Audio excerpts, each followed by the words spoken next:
All right, perfect. So let me just share my screen and we will get started right now.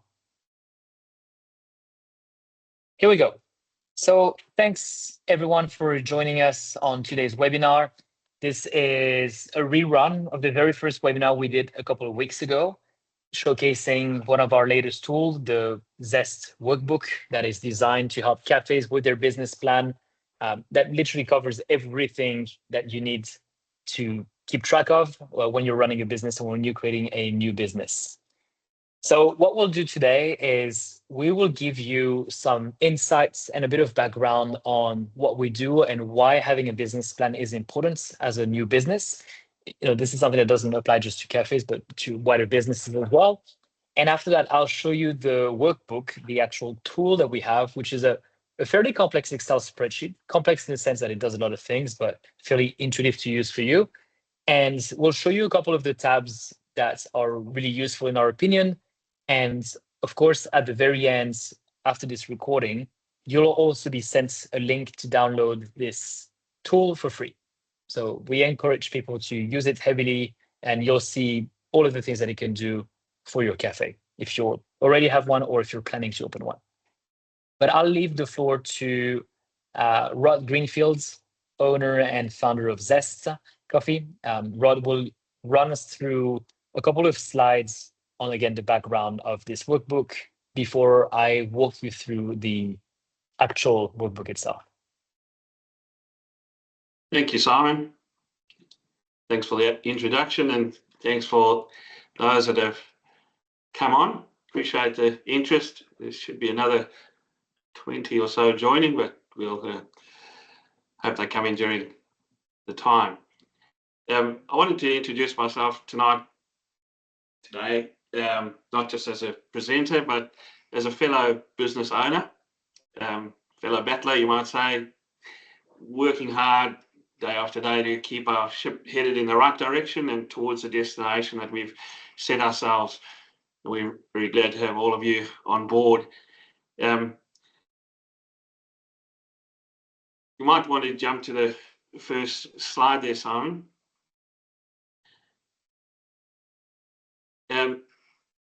So we might start with this concept of, we're talking about a business plan.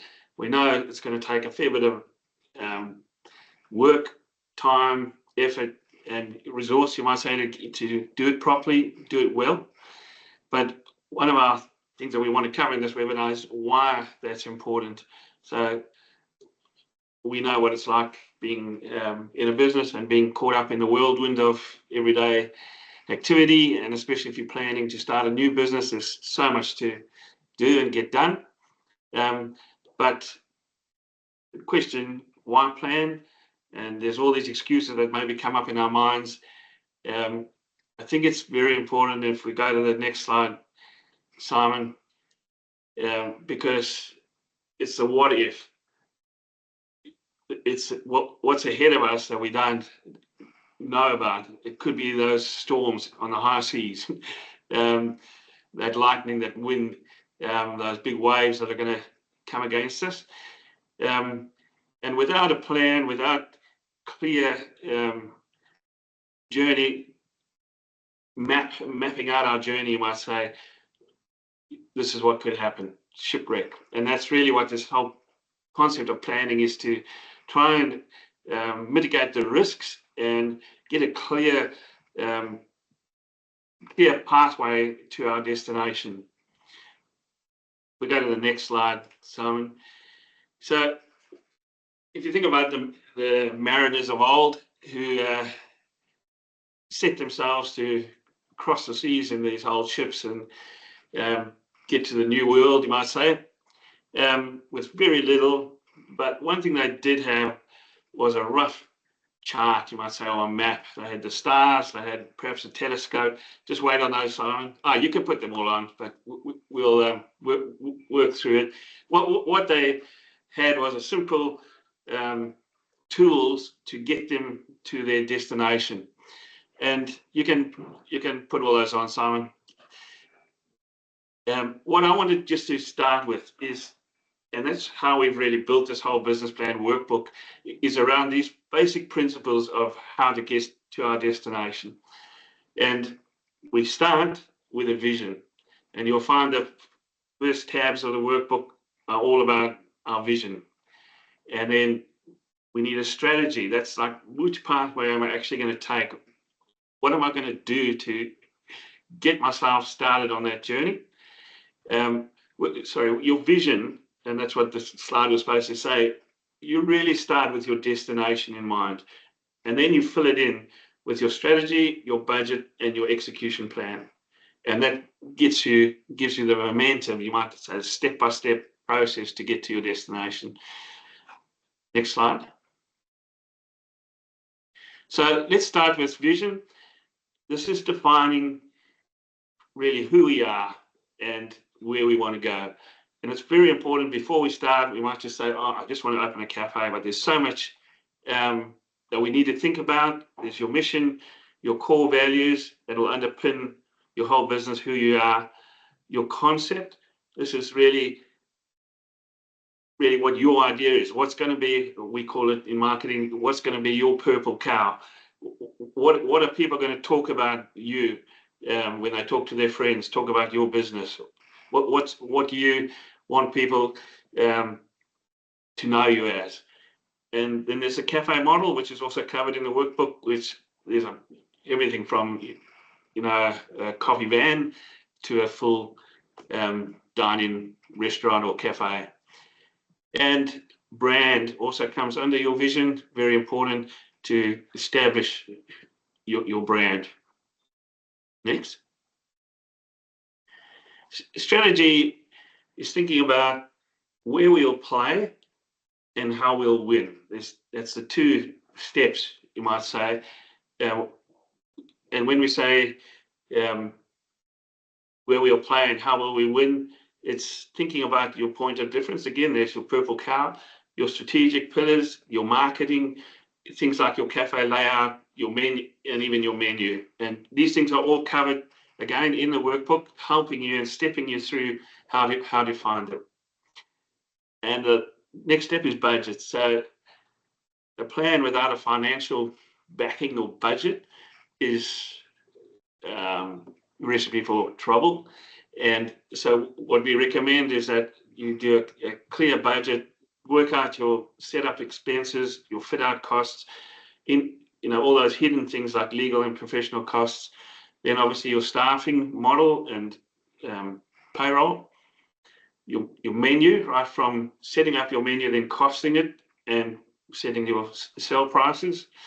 Things like your point of sale system, your P&L forecast, and break-even calculation all come under that budget. It's really how you're going to the money side of what you're setting out to do. And then execution. These are those processes and procedures that you've got to do to actually keep your boat on course. It comes down to, as we know, in a cafe, there's lots of processes that it's important that we set in place, standard operating procedures, if you want to call them that. There's your whole, who you're going to hire, how you're going to train them, mentoring, your management structure, tracking their progress, KPIs, financial ratios, all these things that we use to help us make sure that we're on the right course. And finally, we get to our destination, and yeah, we crack a bottle of bubbly. But today we're really going through this. We've put a lot of effort into this workbook because we feel it is important.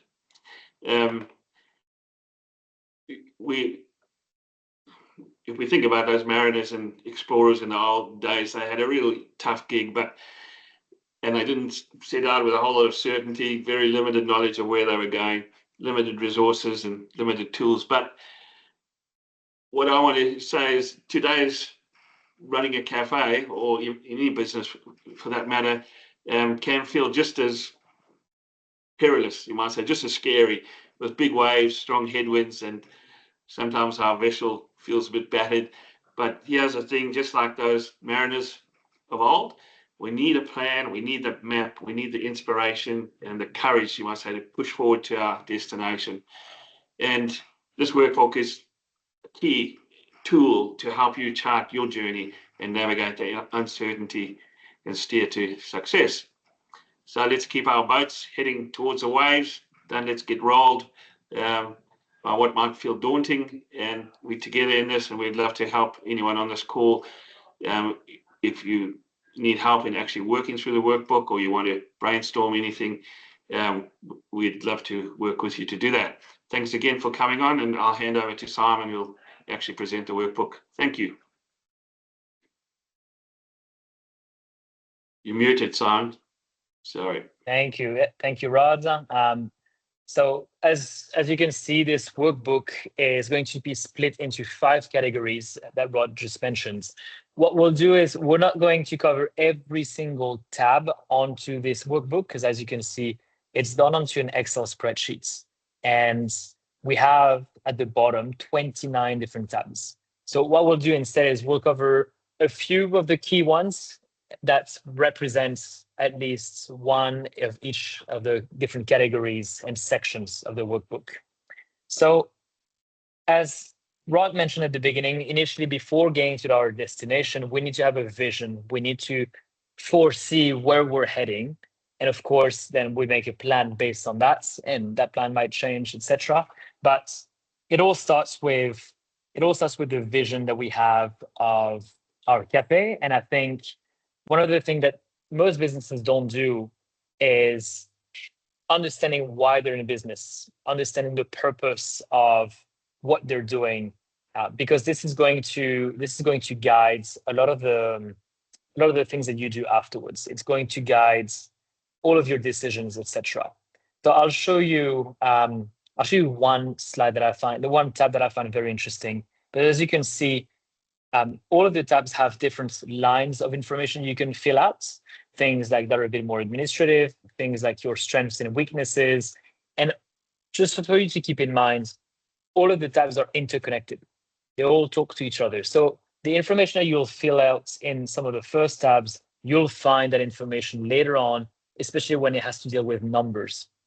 So we would recommend going methodically through each tab so that at the end, you can have the benefit of all of the information, all of the data that you've inputted in there in order to have more visibility on your business.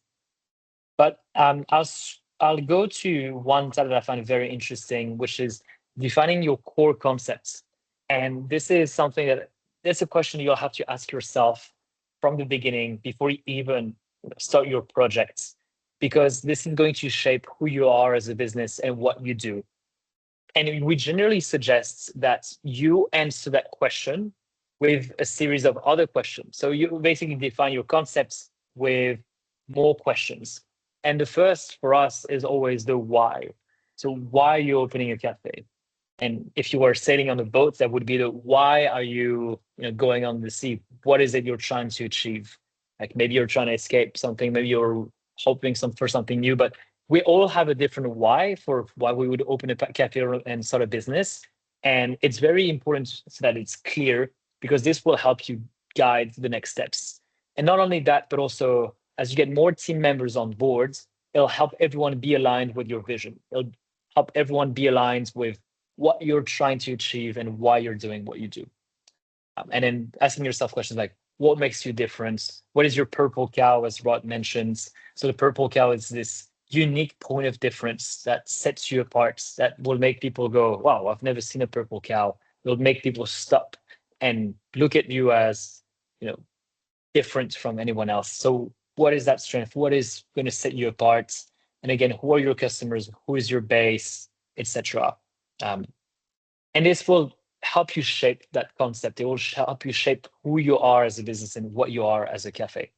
And this I find is extremely important, because what we notice right now, as Rob mentioned, it's a difficult time for businesses, not just cafes, but in general. The economy is always, it's a little bit unpredictable, and we've seen better days, I could say, but we see that some cafes still do extremely well, and the ones that do really well are the ones that have a very strong concept. Are the ones that have a very defined purple cow. They're the ones that know exactly what they're doing, and they keep doing that every single day, and they're trying to have a point of difference. The ones that trying to blend in and do the same thing that everyone else is doing are probably the ones that struggle the most. So this is one of the things that you want to focus on. While you're there, Simon, if I can just say, you'll notice on most pages at the top there's that's right, that you were hovering over it. There's access to help there. It's like a whole repository of helpful templates and blogs and information. So be free to search into that. And also on many other pages, you'll see like that learn more on how to define your cafe concept. So you can go to those resources, and it will just help you filling in each page.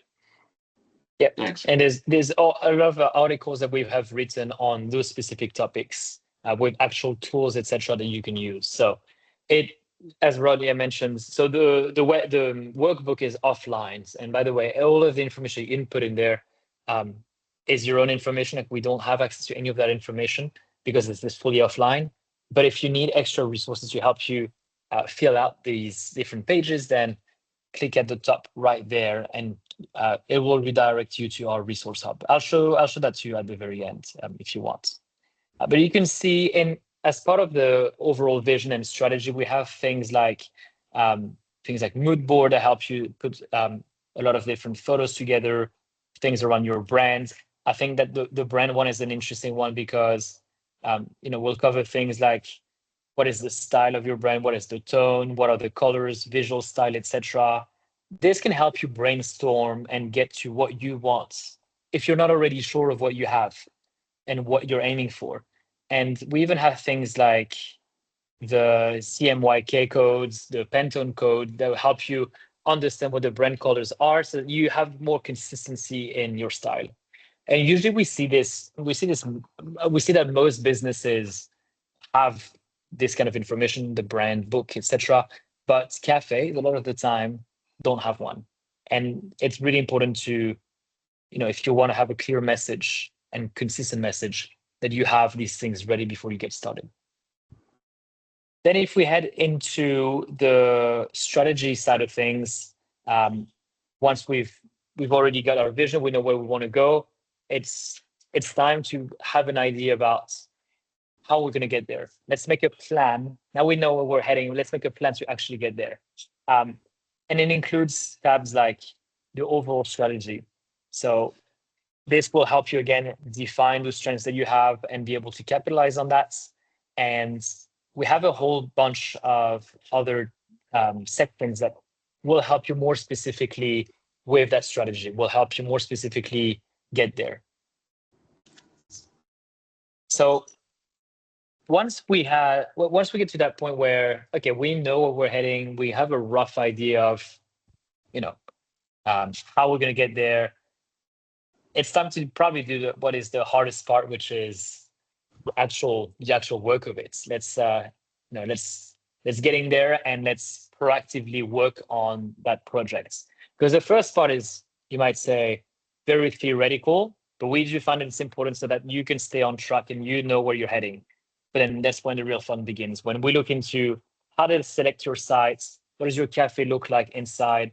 What are the costs that are associated to that? We'll come to the cost section afterwards, but we have 3 tabs here: site selection, cafe layouts, that will help you basically get started. This is the beginning of, okay, we're looking for a site, we're going to open a cafe. And I actually really like the site selection one because it helps you put a lot of unbiased metrics behind a cafe, behind a site. And anyone that has opened a business before, and especially a hospitality business, has probably gone through this, struggle of looking for the best spot.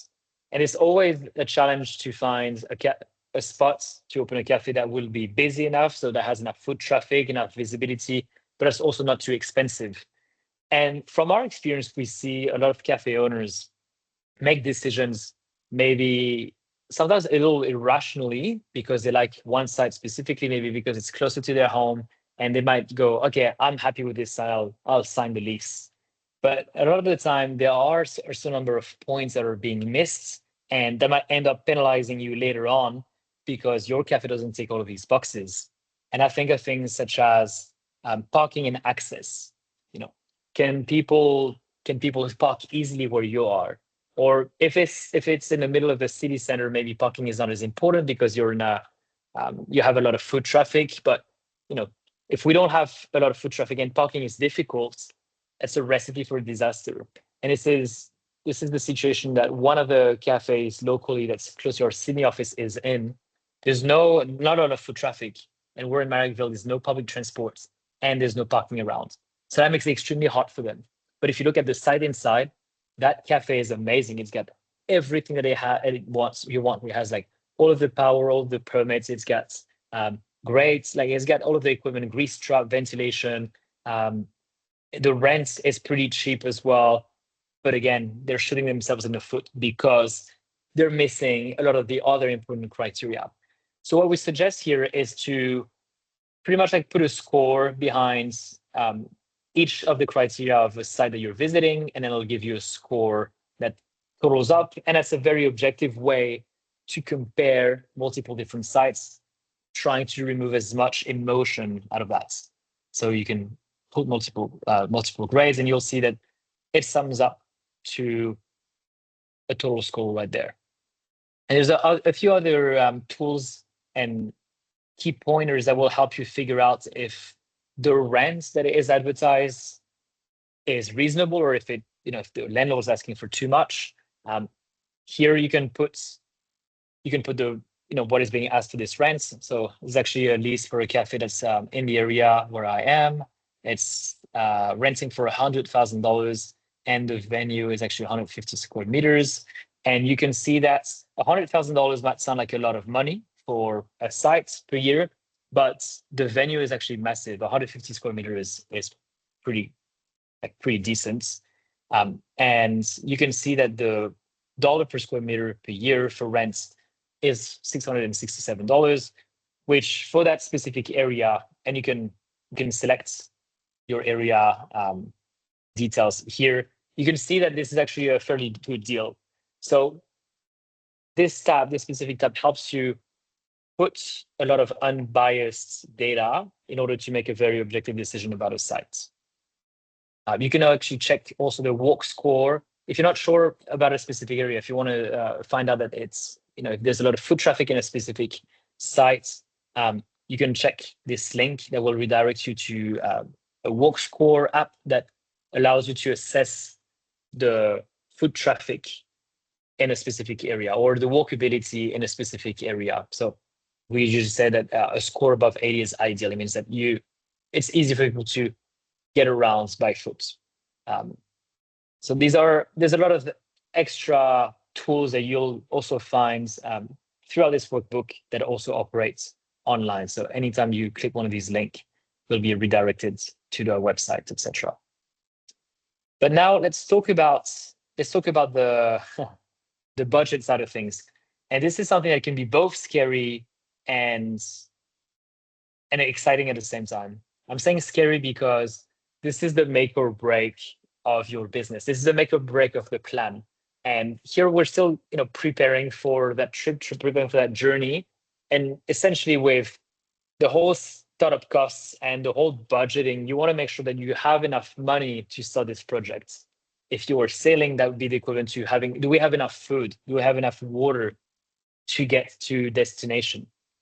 And you want to answer that question before you start sailing, before you take off with the boat, because otherwise you'll run out of food in the middle of the ocean, you'll run out of water in the middle of the ocean. That's not ideal. So same thing with a cafe. You want to find out, do you have enough money to open?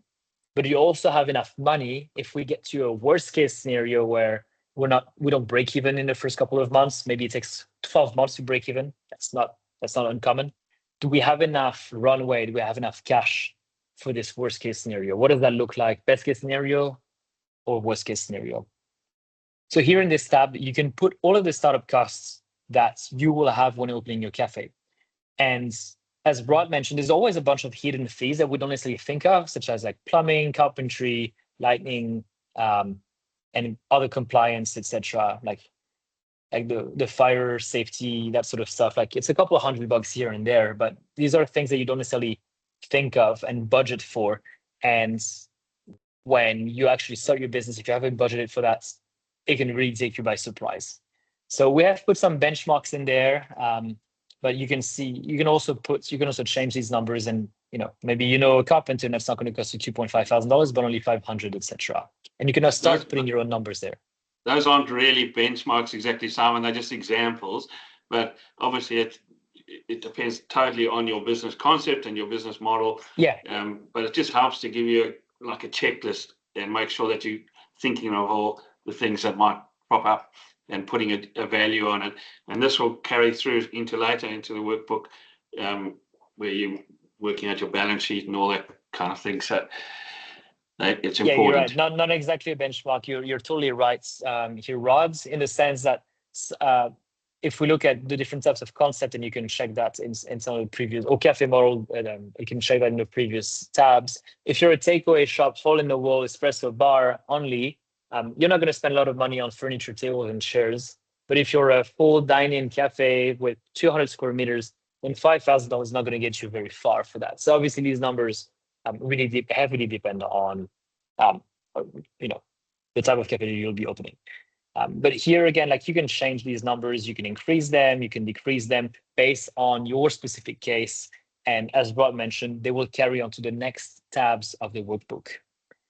Now I want to show you my favorite tabs out of the whole workbook, and some of the tabs that I think are the most relevant for anyone that's planning to open a business, because they help you have great visibility over your gross profits. So your revenue minus the cost of ingredients. And it starts with this tab called ingredients and consumable, and it's linked to the following tabs. So here we've made a pretty long list of all sorts of ingredients you could be using in your cafe. And it doesn't mean that you might be using all of them. And there's also the option to change or add some new ones at the very end, where you can create your own ingredients. You might have like matcha powder, etc. So you can create new ingredients. Oh, well, we already have matcha powder in the workbook. Most of the ingredients that you'll need are probably there. But here you have the ability to also add the units of measure, how many, what is the size of the package, and the price for 1 unit, or the price per kilo, etc. And what this will do is it will basically register the cost of everything that you purchase, everything. And then once we have that information, when we move on to the following tabs, so for example, in the next one, we have beverage recipes. Here, if I have the cost of all my ingredients, and here I type my recipe for every single beverage that I have on the menu, with the price, etc., then on that third tab, and I'll get back to the previous one, on that third tab, I'll have the exact breakdown of how much each product on my menu costs. So ingredients page, putting in the costs of every single ingredient that we have, beverage recipes or food recipes that you see at the bottom right here is the list of your recipes, so that we can have that as an input. And then that following tabs of drinks menu or food menu will give you the exact calculation for everything. And this way you have full visibility over your whole menu.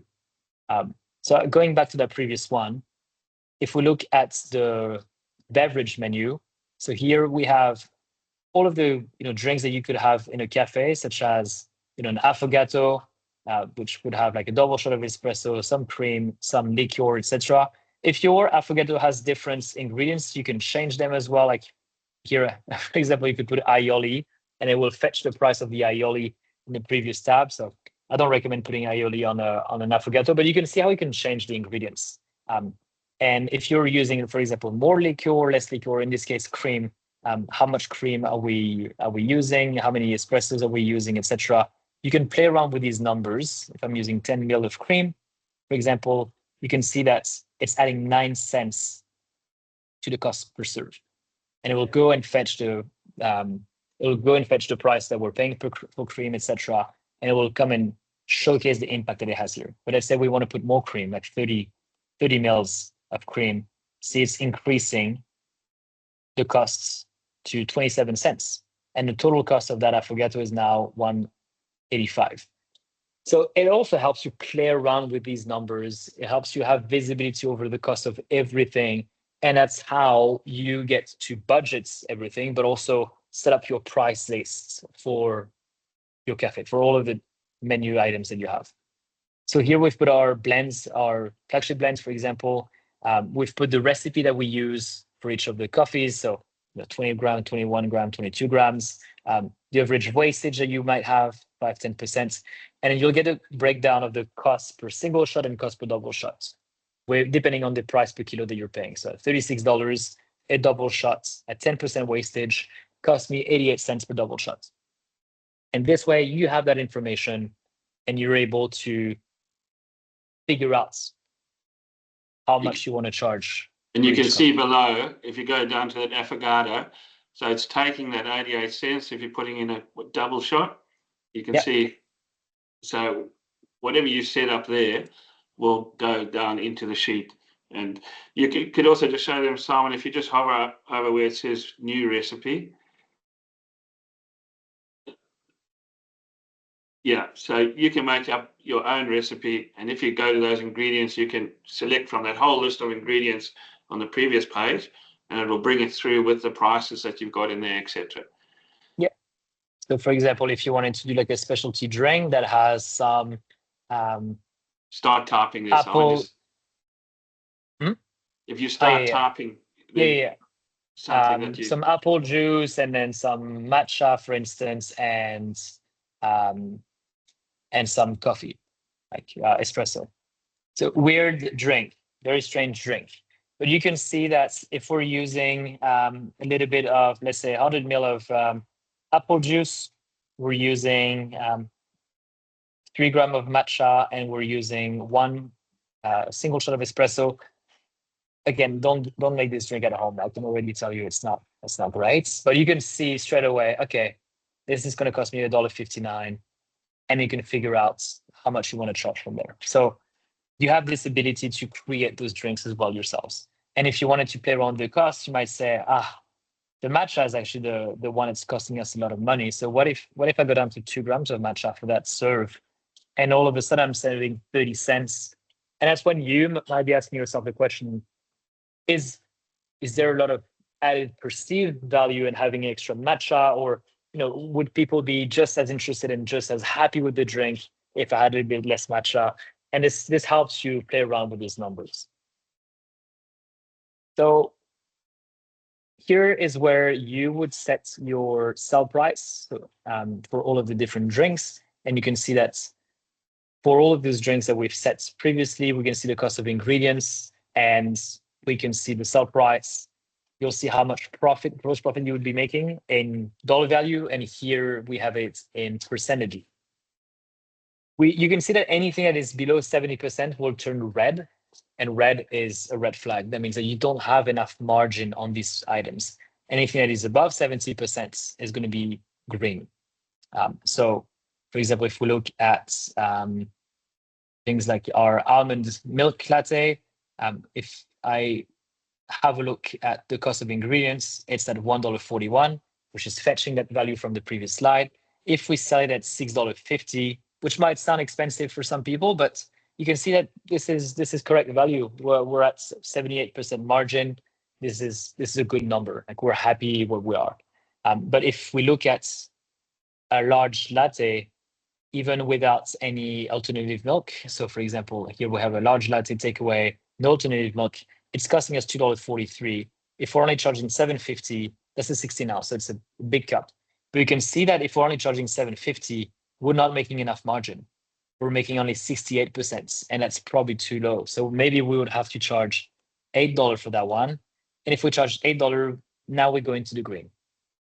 And so super fast, super quickly, you can have so much visibility over everything. You can play around with your pricing, or go back to that previous tab and start playing around with the costs of the recipes just by changing the ingredients, or going back to ingredients and maybe looking at different suppliers, maybe inputting the value of the costs of different ingredients from different suppliers, just to see if you can hit those numbers, hit that minimum margin that you're looking for. On the right-hand side, there's also a section, a column for you to input how many you think you'll be selling per week. And this is especially useful if, when we get to the last couple of slides, that will help you get an idea of your break-even, etc. So if you think that you'll be selling, 100 flat whites or maybe 200 flat whites, you could put that number. If you think for small ones, maybe for the medium size or large size, it might only be 30. So you can change all of these numbers. And at the very end, we'll see how much revenue we're making based on that sale price multiplied by the number of units that we sell per week. And then we can utilize all of the staff costs that we have also in the future tabs and get a very good idea of the profitability of our business. If you scroll down, Simon, you'll see at the bottom of the page, based on those numbers that you've put in, it'll come up with your cost of goods sold for the week, your sales revenue figure for the week, and your gross profit figure for the week, and your average GP. So, and that's based on all that you put in, from your cost price to the number of drinks that you think you'll sell per week. So it just helps you forecast, I guess, which is important when you're working out a business plan. You say, wow, okay, to break even, I really need to sell 300 lattes a week. Can I do that? How am I going to do that? Or am I going to put my price up, or am I going to go in cheap and sell more? And how is that going to affect my P&L? So it's a tool. And also questions like, can I reach that number with the current site that I have, with the current concept that I have? Like, it's all sort of like, it allows you to ask yourself all of these questions, basically. But 79% GP, that's not bad. That's a pretty good number. I think you'd be happy to get to something like this. So moving on to the following one. So I won't go through this one in detail, but you can see that we've done the same thing with all of the recipes for the food menu. So like here you have your Berkshire muesli, etc. You can change all of the ingredients. You'll have the total costing, and then when we move on to the following one, it's the same design as the drinks menu, where you have your sell price for each item, the gross profits, then how many units are we expecting to sell per week, and then you can see same numbers: average gross profits in percentage, gross profits in number, and your cost of goods sold, sales, etc. Simon, if you just go into that first blank line, but below smashed over on sourdough, just at the bottom where we were there. Yeah. And just to show them, go to the row below that. Yeah. So you can, and if you just start typing, say you're thinking of a eggs Benedict, or you can just start typing there, and if it's in there, it'll come up. So there's a lot of recipes in there, which you can go back to the page before, and you can adjust the recipe if you want it. But there is a lot there, and you can obviously clear out all the ones that you're not doing. There's a lot of stuff in there, but and you can clear that out and just simplify it down to the your 20 items or whatever you've got on your menu.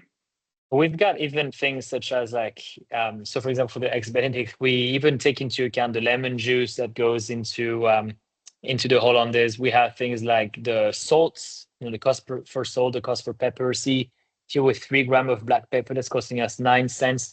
It's important to know all of these little costs because they really add up, and you need to take them into account with your pricing.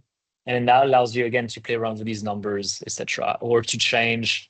If you want to have cheddar, for example, you can have cheddar into your.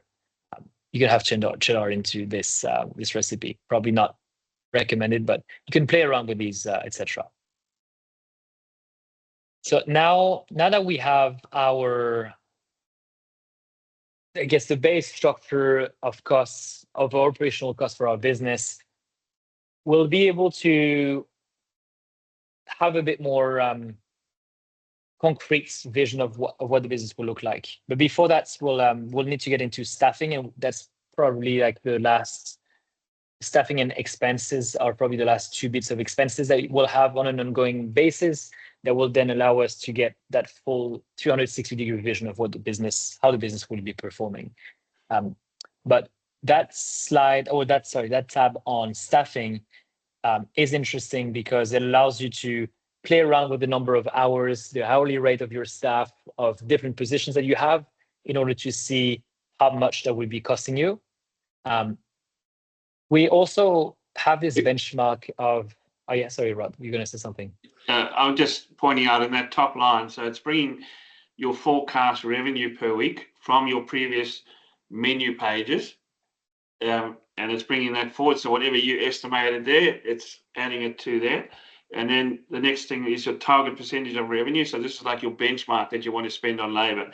And there's a big debate about that at the moment, how much it should be, 30%, 35%, maybe even 40%. We can put that in there. And that will tell you how many, and then you put in your average wages per week. And then that'll tell you ideally how many staff members you can afford to have to run your cafe. And then that takes you down to the next section where you're actually planning, okay, I can have 5 staff members. What are they going to be? You need a head barista, I need the chef, again, depending on your concept. And you can change the actual hourly rates in there, and it'll come out with your total staffing budget for the week in the bottom there. And if it's within that 35% or whatever that you set up there, it'll be green, and if it's over, it'll go red. So it just, again, helps you to work against industry standard benchmarks and get the best out of your staff, your whole staffing model. Yeah. So again, it's very easy to see. I was playing around with the kitchen hands hours, and if the kitchen hands doing only 10 hours, it's fine. But if they do 15 hours, then we're in the red at 35%.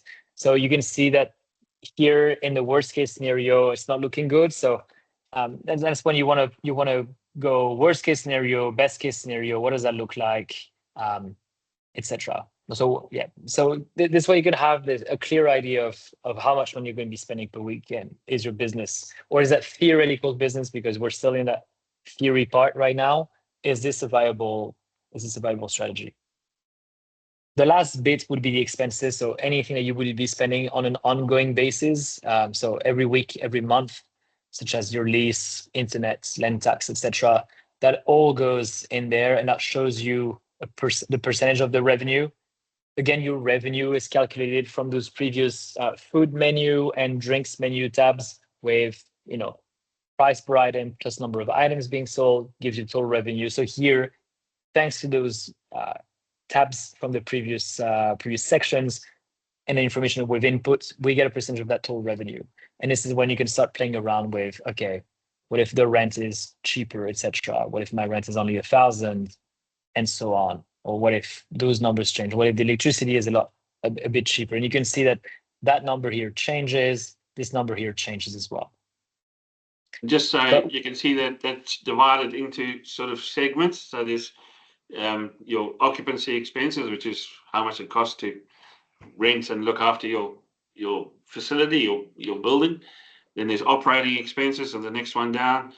And then there's what we call non-operating expenses, which is the last one, and that's things like depreciation and interest, those hidden things that catch you at the end. Yep. And with all of these information that we've input, here you can see the total cash that would be needed in order to start your business, with all of the setup requirements, that we would have based on what information we've put. And then you can also put your own capital, like how much money do you have to put into the business.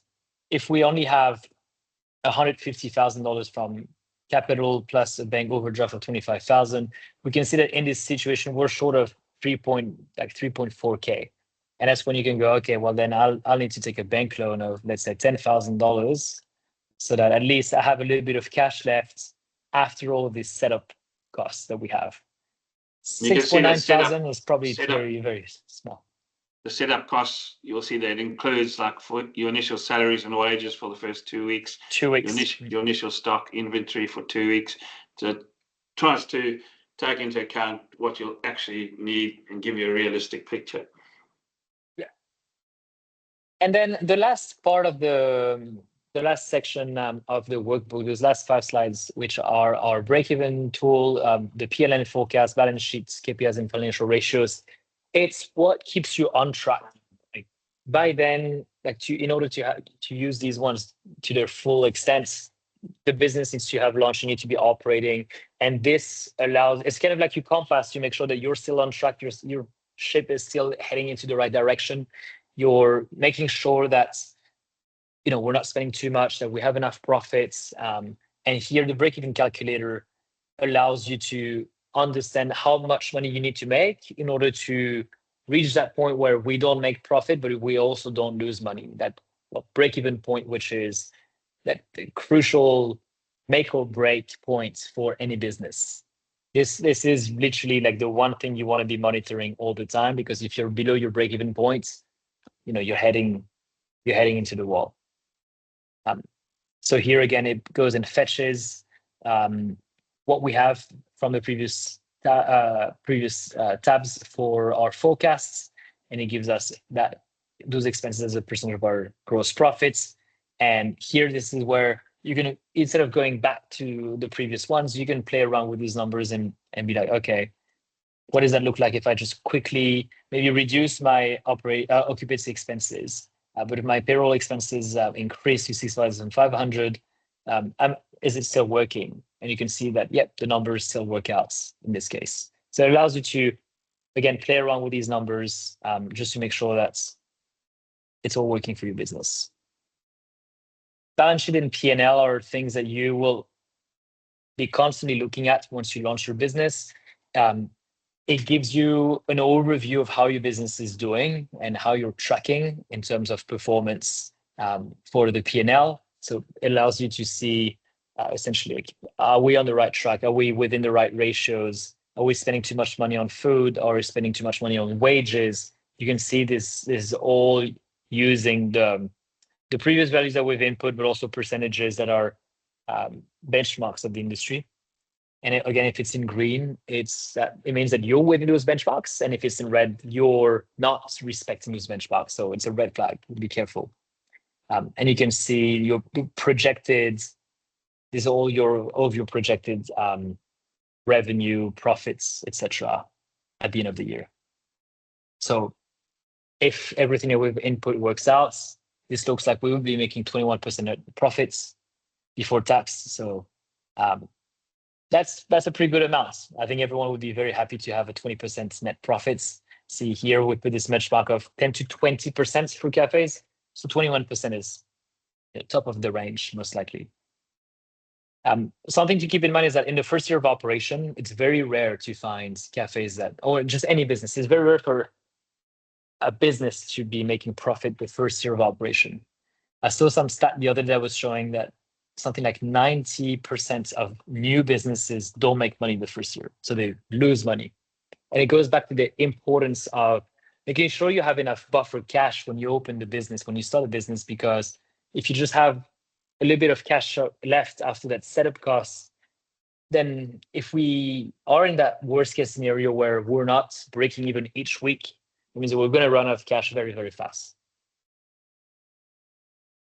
Balance sheets, this is something that your accountants usually will be doing for you, but here you have the ability to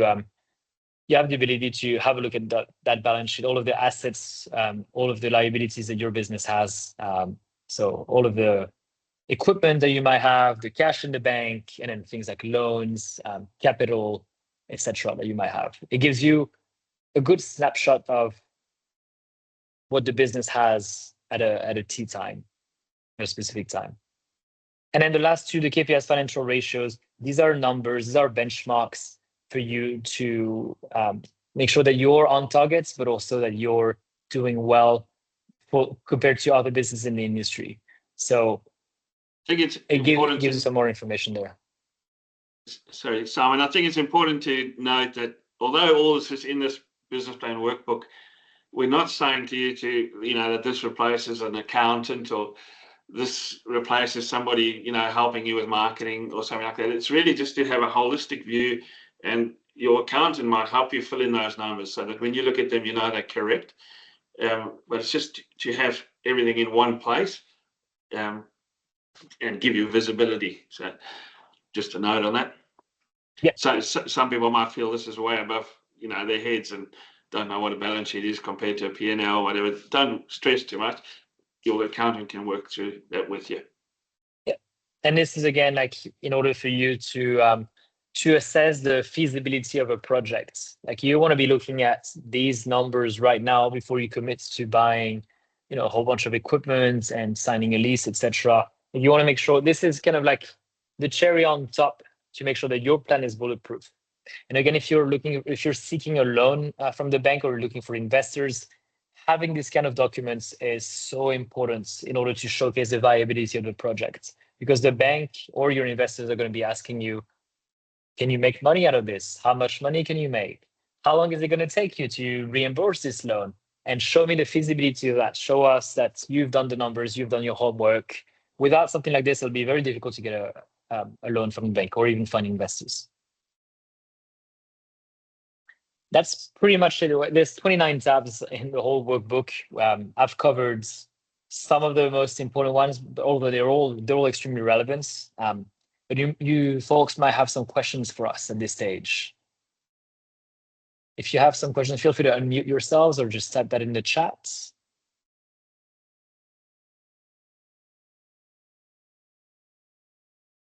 If not, what we'll do is you'll be sent all of that. You'll be sent these documents. It's all for free as well. So on the back of this this webinar, there'll be a recording of this call as well, just in case you wanted to replay some of these explanations that we've provided.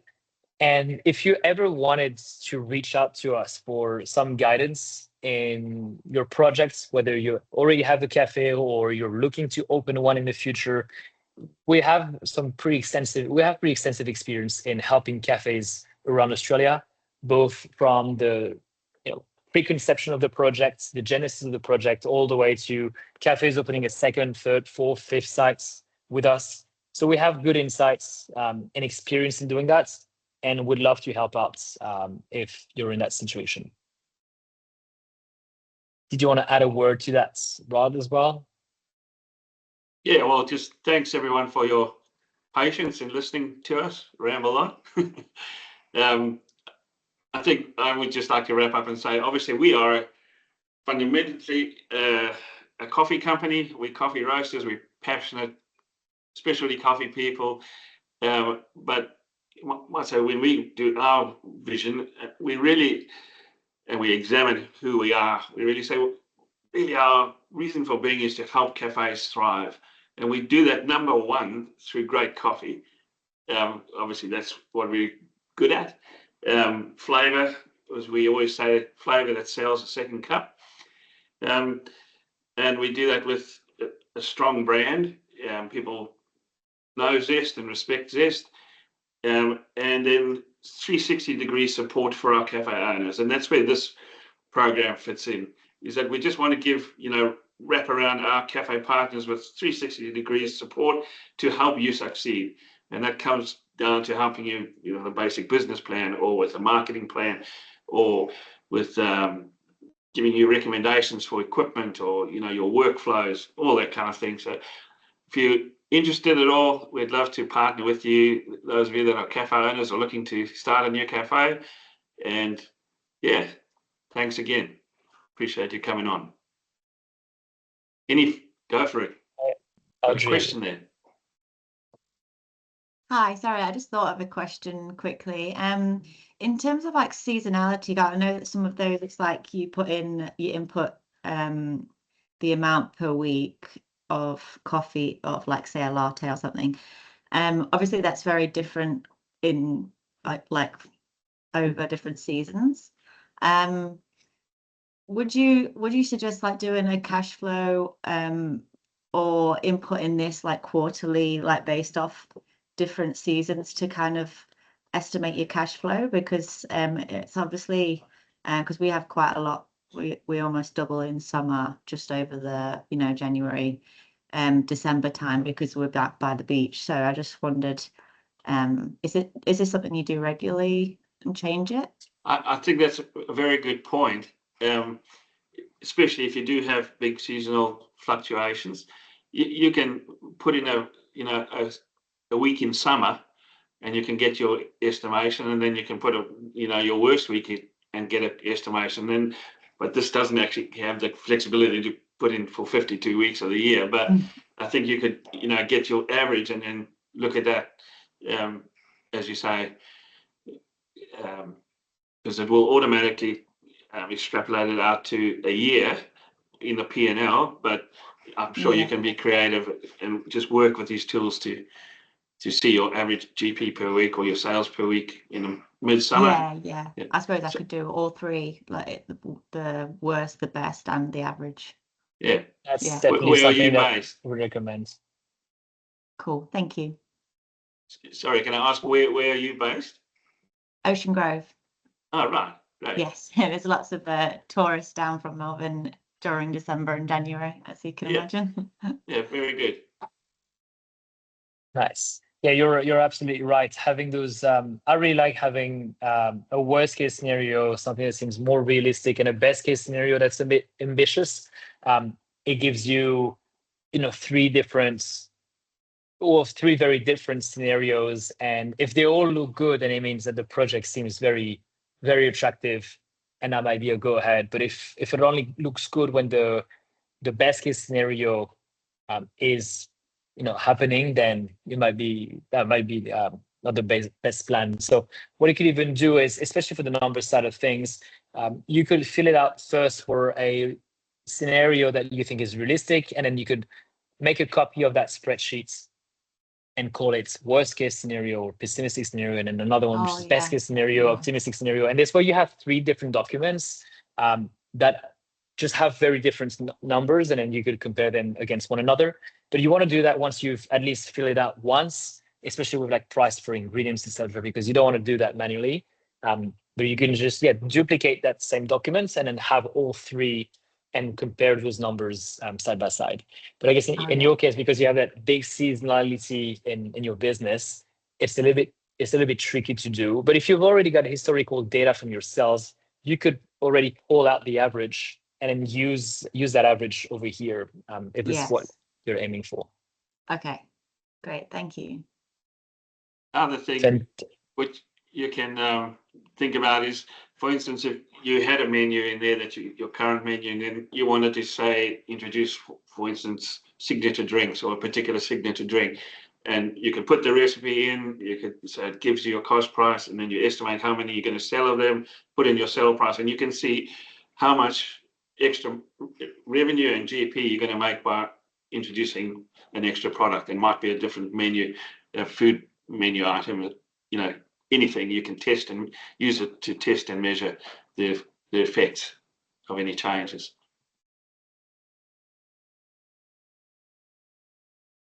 You've muted, Simon. Yeah. All right, folks. Thanks for joining us on this webinar. I hope that this was insightful and useful to most of you. If you've joined some of our previous webinars, you'll be happy to hear that we have two new ones coming in November. And for those of you who are joining for the first time, we're looking forward to seeing you on the next ones. We'll be communicating them very shortly, but the next one we have is in about 2 weeks' time. I believe it's on the 6th of November, and we'll be covering signature beverages, how to make exciting signature beverages that bring people into your shop, but are also profitable. So, we are still looking at that profitability aspect. It's not just making cool drinks that are not necessarily applicable into real life environments. So we'll cover how to make them, how to cost them, how to promote them, and we'll share with you one of our exciting recipes that we'll be unveiling very soon, that hopefully multiple cafes start using. We've seen a few of our cafes in Sydney get that recipe on board and start serving these drinks. And they've been doing really well over the last couple of days since they started doing it. So exciting webinar on the 6th of November. And there's one that's more broadly on specialty coffee. So an introduction to specialty coffee, where we cover things like what is coffee? What is the coffee tree? How are coffee cherries being picked, processed? All of those, I guess, more theoretical things about the product itself. That's sometimes we wish we had the time to learn earlier in the journey, or maybe you have baristas that work for you that you wish knew all of that. So again, free webinars.